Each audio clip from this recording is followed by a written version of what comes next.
Hello, and welcome back to Medical Compliance with Clarissa. I'm Clarissa Benfield, our Global Business Line Leader here at Intertech for our medical and laboratory business.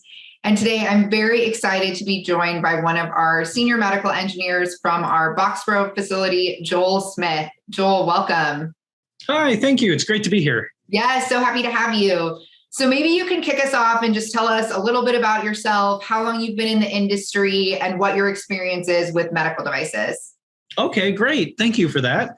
I'm Joel Smith. I've been in the medical compliance industry for just over 15 years. I started with a little dabble in the EMC department, but there was a big need for help in the safety department at my facility. So they quickly trained me on safety. And I've been doing general medical evaluations and quite a few particular standards since then. And it's been a very interesting and fascinating career here. Yeah, I'm sure interesting is an understatement, especially when it comes to medical products and technology and the application of standards. Yeah, that's very true. Standards are always changing, and the medical devices are always changing as well to adapt to the new technology and understanding that we have of the human body and the ways to address certain issues that come up. Yeah, and I think, one of the most interesting things is kind of the evolution that we've seen with the 60601 medical standard itself, right? So we were all aware, and it was such a big change when we moved from the second edition to the third edition with the introduction of a risk-based standard and a risk-based approach, right? Moving to that version of the standard. And then we saw the upgrade to the Amendment 1 based on, feedback from manufacturers and industry and comments on everything that had happened since they changed the standard. And now we are on to a wonderful new version of the standard, right? Third edition Amendment 2. So we've moved officially from the third edition Amendment 1 and are starting to transition over to this third edition Amendment 2. So maybe you can talk a little bit about, since you've had experience, testing under the third edition, testing under 3.1, and now 3.2, maybe you can chat a little bit about some of the changes that we've seen in this evolution to this new version where we're at now. Yeah, thank you. That's a great idea to talk about.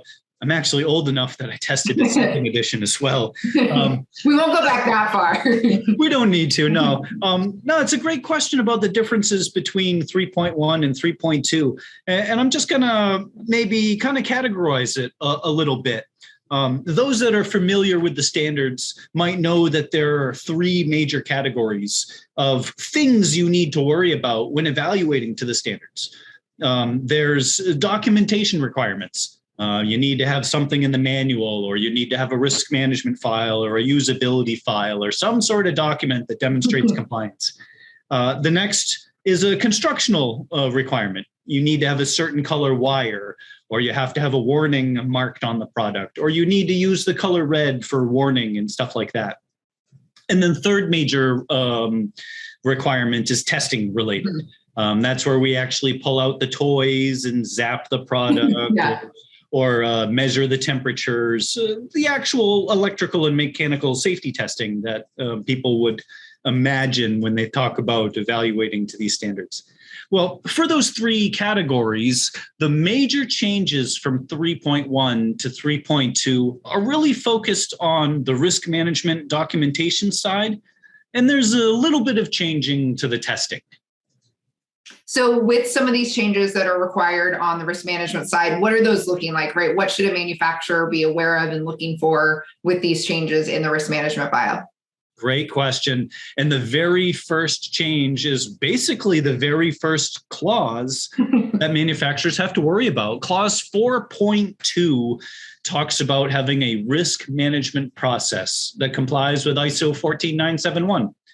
Well, the previous edition of the standard, this was no surprise. This was in 3.0 and 3.1. You need to have a risk management process. Well, the major difference now is the risk management process that references ISO 14971 has been updated to reflect the update to ISO 14971 in the 2019 version. 3.0 and 3.1 would reference ISO 14971 2007. Mm-hmm. Well, now with edition 3.2, it references the latest edition of 14971, which isn't drastically different than ISO 14971 previous edition, but the clause numbers have changed.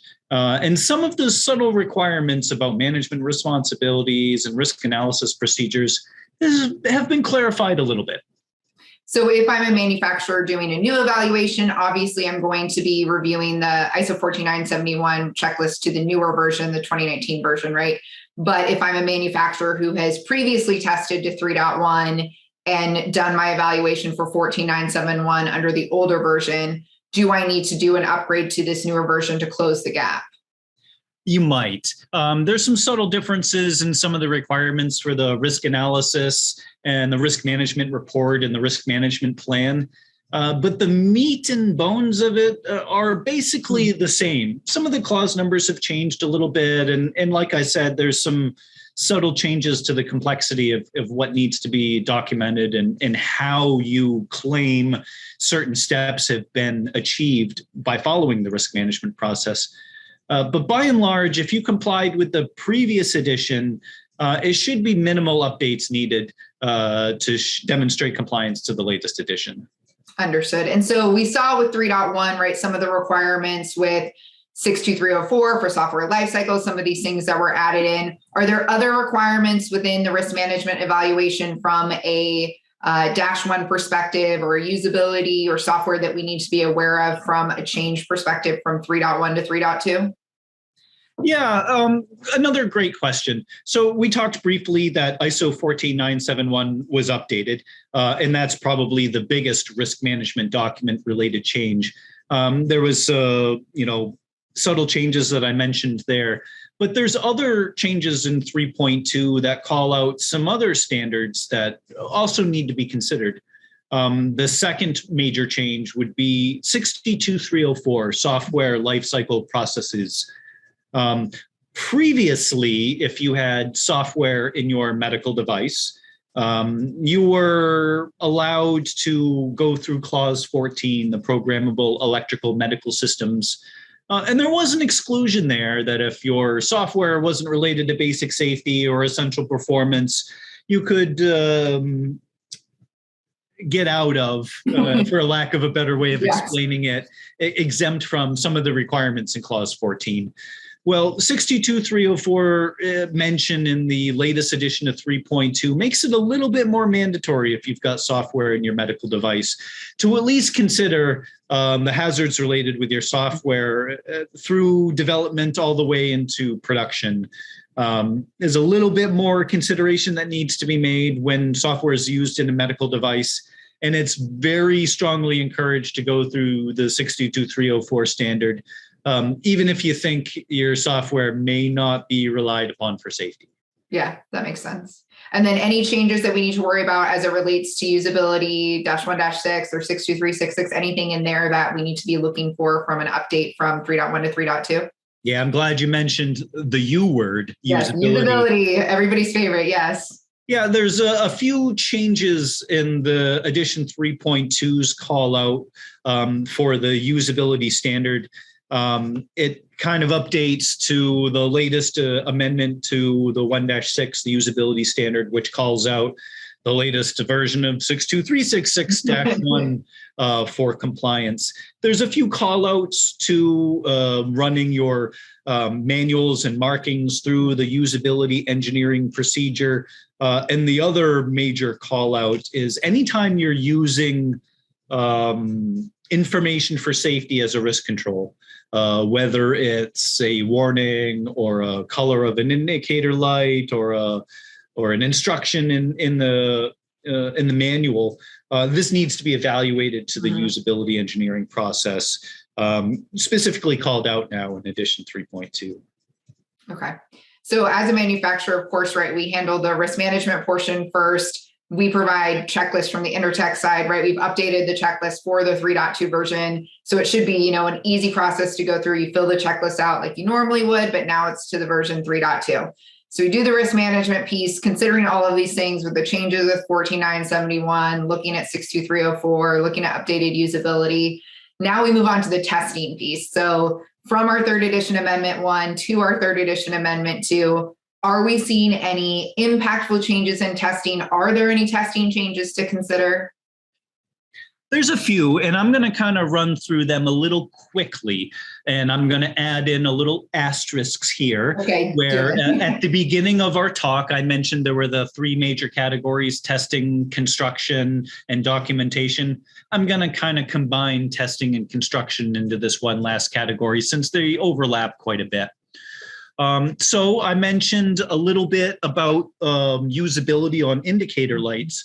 Well, there's actual kind of clarification of indicator lights now in the third edition standard for 3.2. The same rules as before. Yellow is supposed to be for urgent, danger, a warning or whatever, and red is that urgent danger, someone's life is potentially impacted, and the green is, the ready for use. It also pulls in the 1-8 alarm standard.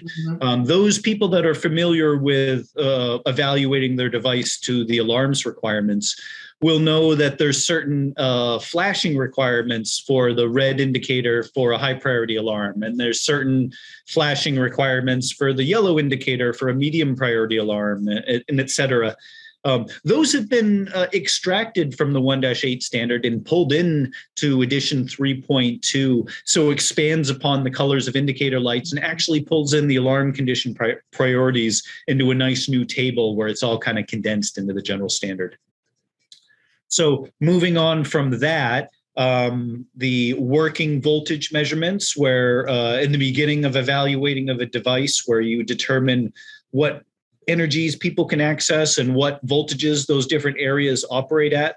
Well, it now requires us to measure the signal input, signal output parts, connection points for accessible voltages. There's additional guidance for selections of means of protection and how to differentiate for protecting the operator and protecting the patient, and how to document that in your risk management file. A mild correction on the maximum mains voltage. 3.1 and 3.0 called it 250. Worldwide, you're not going to find any country that has a mains voltage at 250. So edition 3.2 has the maximum mains voltage now at 240, which basically aligns with what you're going to find with worldwide. In the working voltage measurements, want to make sure that you're connecting your secondary to earth for your floating circuit voltage measurements. Clause 17, which referenced the EMC related requirements, now has updated to the fourth edition of the EMC 1-2 standard edition, issued in 2014 with the Amendment 2020. The COMED mode rejection for defibrillation testing has a clarification for those medical devices that could have applied parts with more than one function. They're kind of tested separately as if there were a single applied part in the common mode testing. There's a little bit of a clarification on leakage current testing, but we're essentially measuring all of the same areas as before. There's a correction to the dielectric strength testing table, but that's really only going to affect people that have operating voltages above 10,000 volts, which is pretty rare in a lot of medical devices. There's a mention now for the use of metallized coatings on plastic parts that you might need to pass the scratch test, according to standards of the 2409 or the 4624 or the UL 746C, if the flaking of such coating could create a short circuit hazard on a nearby PCB. Temperature testing is basically the same. There's a mild change in the definition of accessible parts versus parts likely to be touched, but the actual performance of the temperature testing shouldn't be all that different. And there's a clarification in the creepage and clearance requirements on how to handle accessible parts for stuff that might be certified to the new audiovisual equipment standard as 62368-1. Not a whole lot of changes in the testing other than what we kind of just talked about here. Yeah, and I think it's interesting to note, right? I mean, when we see these updates to standards and this move from one amendment to the next or an upgrade, right? A lot of this is taking in industry feedback, corrections, as you mentioned, things that need to be addressed or corrected, things that need to be slightly modified. It's not always going to be some groundbreaking change or something that's majorly going to impact the way that we're performing an evaluation or things that a manufacturer needs to consider. There may just be a handful of things that have to be looked at and made sure that you're going to still be in compliance based on this new version versus the old version. Yeah, that's a great comment. I mean, this is a really well reflected in the change for the temperature testing, where the industry has shown that people are a little confused about the wording in the previous version for the accessible parts versus parts likely to be touched, where previously it talked about parts likely to be touched, and that kind of opened up a lot of room for interpretation. Like, well, is someone really going to likely to touch that part? And then that kind of creates a little bit more room for discussion for the duration of contact, where the latest edition clarified it and says accessible part. Mm-hmm. Can someone access it? Well, who cares if it's likely to be touched as far as if it's accessible or not? Yeah. Is it likely and how long it's going to be touched? Well, that's up for the manufacturer to determine using the risk management. Understood. So we understand the risk management file changes requirements. We understand the testing requirements. As a manufacturer, right, we'll see some people who will want to upgrade from third edition amendment 1 to the second amendment, right? Or we'll see maybe people want to do a gap assessment between one version and the next to make sure that they can comply. But I think another area and something that sometimes causes questions or confusion, what if someone wants to go to both versions of the standard? As we know, different regulatory bodies are asking for different versions of the standard, or maybe you want to have both. How do we approach that from a testing perspective, right? If I say I want to have both third edition amendment 2 and third edition amendment 1, what do we follow? How do we take that, and move that through the process? That's a great question. We would handle that the same way we would handle those customers that came to us looking for both second edition and third edition reports.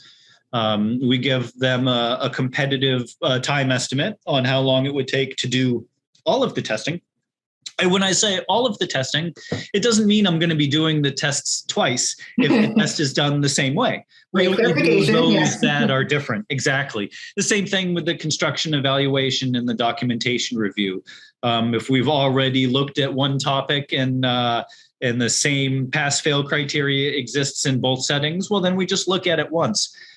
We might have to generate a duplicate set of reports, one set of reports for 3.1, one set of reports for 3.2.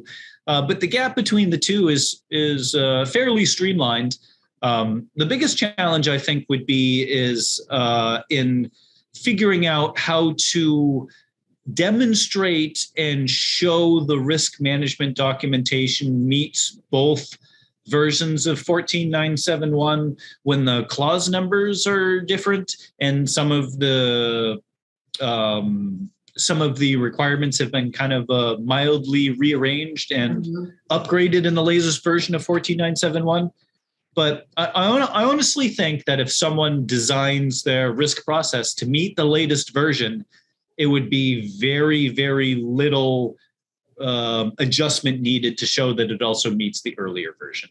Yeah, I think that makes sense as a process. And, I think one of the things too that we're hearing a lot of buzz about in the industry, and a phrase that we're hearing is this idea of state of the art, right? So a lot of people are testing to or wanting to test to or beginning to look at this third edition amendment to, because we hear the notified bodies saying, oh, you need to have your product, to the state of the art version, right? No industry definition of really what state of the art means, but the assumption is that means to most notified bodies, right, that you're going to need to be to the latest version of the base standard, as well as whatever is the latest version of your particular standards, whether or not they've been harmonized with 3.2, right? You're testing to the base standard. That's the the latest and greatest, and then maybe the most recent version of any particular that might apply. Because I think right now, we've seen some of the collaterals in particular slowly start to migrate to 3.2, but obviously that process takes a lot of time. I mean, we know how standards committees work. It's not something that can just happen overnight, that a standard can be updated and harmonized and aligned. Yeah, you hit the issue perfectly with that.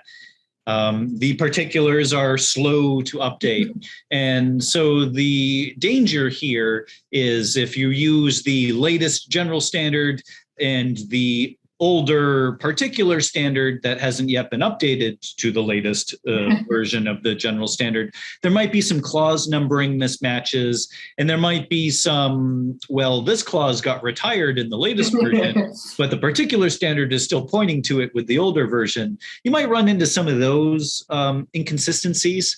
But that's actually what we kind of recommend people to do, is look at the state of the art, and speak to your notified bodies and your desired countries of sales to find out what they're looking for. Absolutely. Because if everyone is still looking for 3.1, then maybe you've got a little bit of time before you need to worry about 3.2.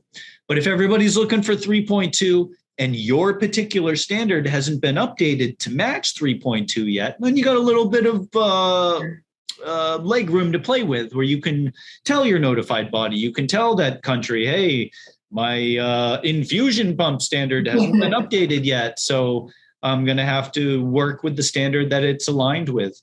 It is possible to say use edition 3.2 with a particular standard that is aligned with edition 3.1 if you get your notified body on board. Yeah.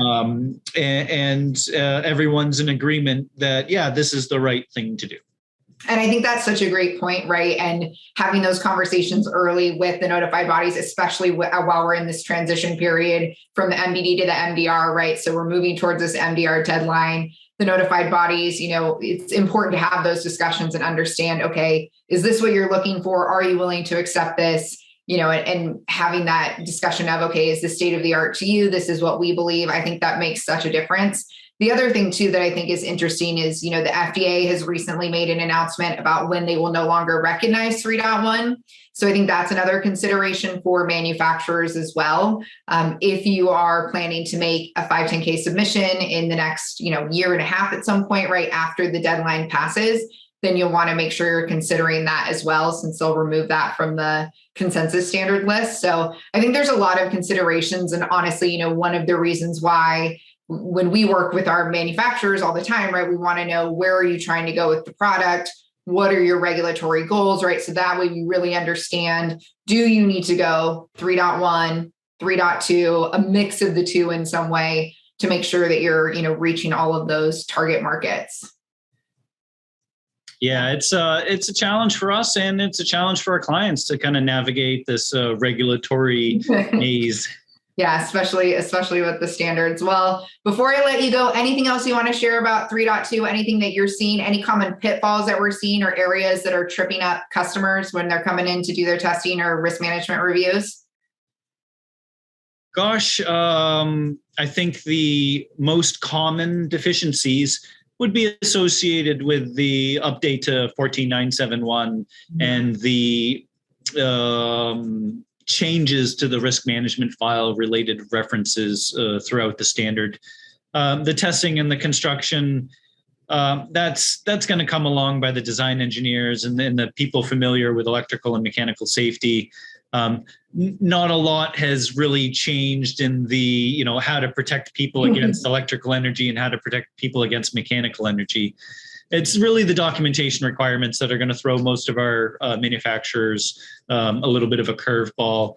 But if they've got a good coach to let them know what pitch is coming, then that's what will set them up to succeed. Right. And starting early, giving yourself plenty of time to review those changes, work through that process, right? We know that the more time you give yourself, the more, understanding you can have of those changes. So I think it's, a really exciting time to be in medical devices. We're seeing a lot going on with these changes with standards. I know, and I mentioned this to you early, right? We're seeing that perhaps we'll have a new version of the standard at some point, 60601 4th edition, right? The standards committees are meeting and working on, the next iteration of the standard. So this may just be a small peak as we move to 3.2, as we're getting ready to move to the next, major edition of the standard with the fourth edition and the change. So lots of exciting things coming down in medical. But Joel, I really appreciate you being here today. It was a great discussion. If anyone has questions, they can reach out to me and I can pass those along to Joel or a member of our team, or any one of our subject matter experts. So thank you so much and have a great rest of your day. Well, thank you for inviting me to this, Clarissa. I really appreciate it. Hope you have a great day too.